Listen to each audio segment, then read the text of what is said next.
In the book, you talk about how being a parent changes your relationship with pain and discomfort. I wonder if you could just speak a bit more to that.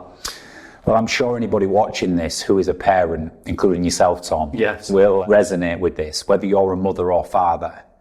And I think if you go back to what I mentioned in the very first few pages of the book around our core functions of human existence, our survival, reproduction, and purpose, you strip us right back, there's really only those three governing factors. Self-preservation, stay alive, continue our species, find a mate and reproduce, and then purpose, whilst I'm here, what's my role? How do I contribute in some way? So what's interesting about that though is survival is the number one thing that triggers the brain's fight or flight response. Like I mentioned earlier, whether that was to run away from predators or perceive future threats and dangers, to stay alive. So it's already incredibly powerful, and it already triggers off in the brain in seconds to be able to either fight what's in front of us or get the hell out of there. So then you find a mate and reproduce.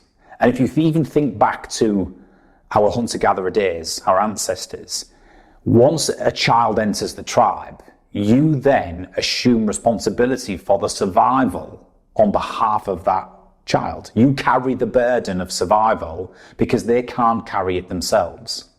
So what was once a highly tuned early warning radar in the brain to threat for yourself has now been ramped up tenfold because you're trying to carry that burden of survival on behalf of the offspring.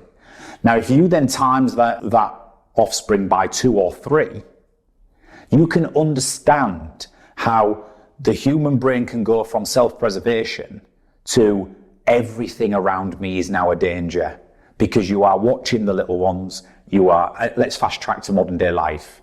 You know, after having children, you no longer are very relaxed in public spaces, right? You're constantly scanning the horizon going, walk on the inside of the road, get down from there, chew your food.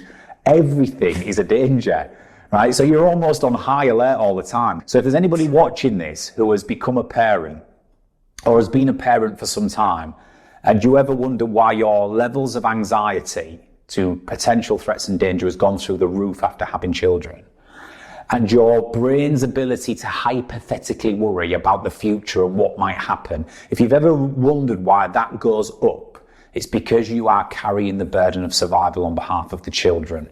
You're not mad. You're not going out of your mind. It's normal. You're a Homo sapien who has either reproduced or given birth to offspring, and your survival mechanism dial is now higher than it once was. And hopefully, when they fly the nest and become adults, your job is done and your dial will come back down a little bit, hopefully. That's generally the trend we see. Yeah. But that's the reason why our ability to endure suffering and experience pain, anxiety and worry is fully tested more than ever after having children and during parenthood.